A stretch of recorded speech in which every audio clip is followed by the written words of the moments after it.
All right, 2 videos today, quick ones because that's a lot to do in one day. Also, just lack of like really interesting fights on. Well, I'm about to cover Ultimate Fight Night Belfast, Mousasi versus Hall 2. Not the strongest card, but not terrible either, and it's free again, so there's always that. It's also Ultimate Fight Night Brazil on the same day, so let's roll.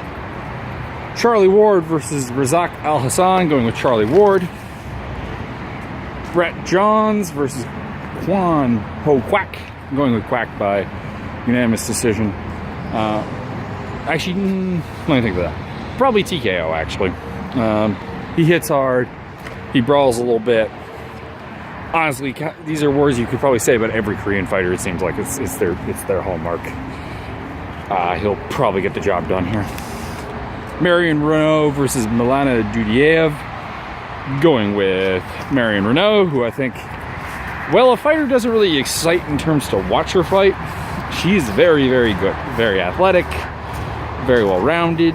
Just people who beat her are destined for bigger things. Not necessarily just her, but like, we're talking top 10, top 5, title challengers perhaps. It's a good place to be.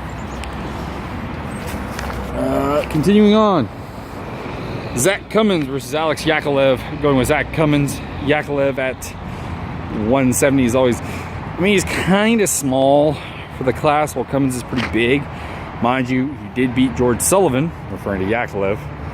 But, I don't know. I just think that the wrestling style and the power of Zach Cummins should be able to get this done by decision. Justin Ledet, Mark Godbeer. Excited for this one. Ledet is a really good prospect, really good boxing, some of the sharper boxing at heavyweight. I look forward to him putting on a decent display here and TKOing Mark Godbeer.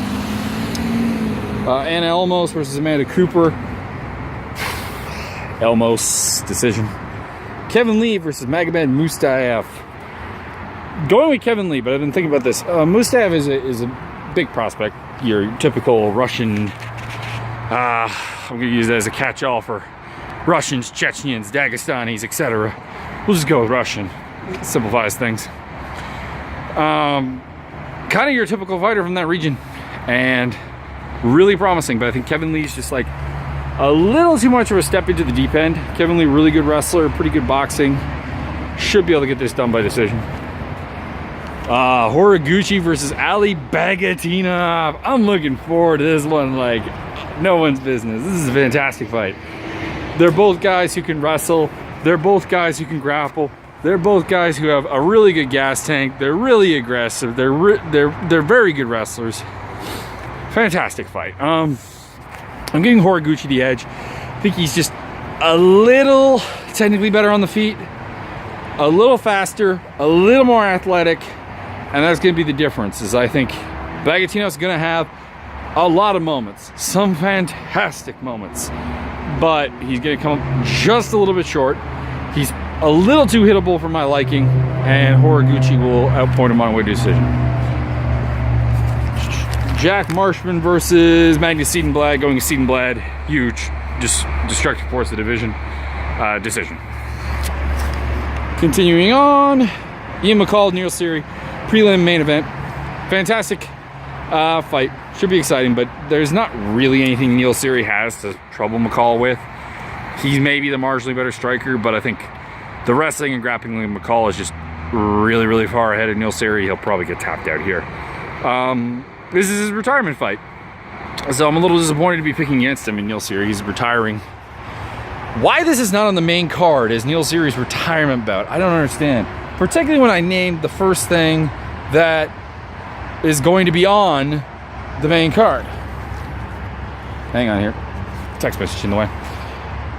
That's Artem Lobov versus Teruto Ishihara. Ishihara, decision. Lobov is terrible. Tim Johnson versus Alex Volkov. I like Volkov. He's a long, good striking fighter. Actually not a bad wrestler, not a bad grappler either for a guy of his proportions. You'd think wrestling would be a weakness for a guy that tall and thin. But I mean, as much as you can't say a lot of nice things about Tim Johnson's game, you really can't.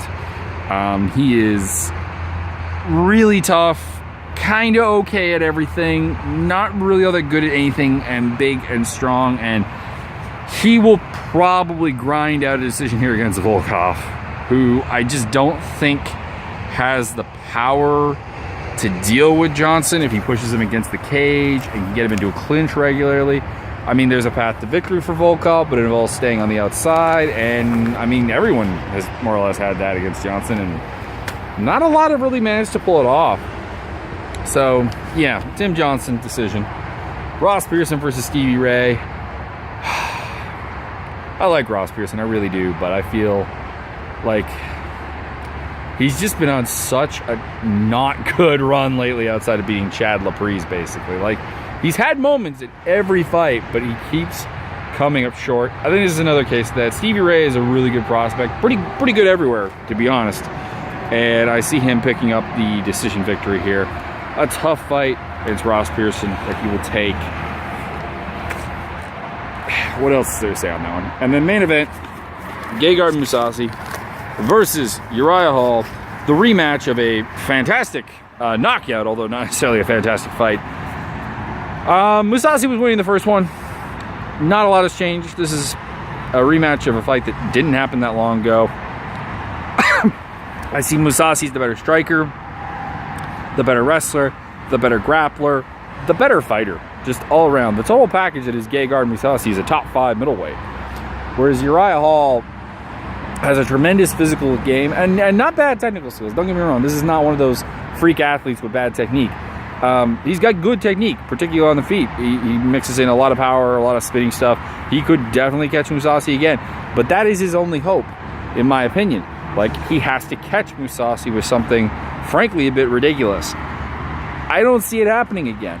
And I've got Gegard Mousasi here to win. I'm going to say he TKOs Hall at some point, because Hall, a bit of a mentally weak fighter in some regards. But he doesn't seem to like fighting. It's weird. I got that vibe from him on the Ultimate Fighter. It's not that he doesn't like getting hit or he doesn't like losing. Like, there are fighters like that, and in a large numbers. He just does not seem to enjoy his own physical hardships or that of his opponents. And I don't know. It's just a bad recipe for a fighter on what is otherwise a very impressive base. Even without that, I'd probably say Mousasi to take the win. But then again, I would probably pick Mousasi to beat any middleweight in this division not named Yoel Romero, Chris Weidman, Luke Rockhold, Jacare.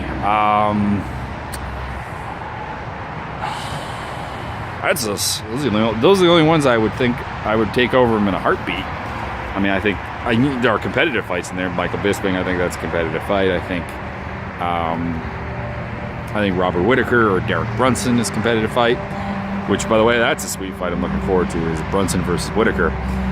But I don't know. Just really can't go anywhere with this one other than Mousasi. I mean, we could debate the method, but TKO, maybe a submission, like a rear naked choke or something. Mousasi is the win. Like I said, not a great card. Not that bad of a card. There are some good fights on there. I'm really excited to see Ledette fight. I'm reasonably excited for the main event. Neil Series' final hurrah is that's a watcher.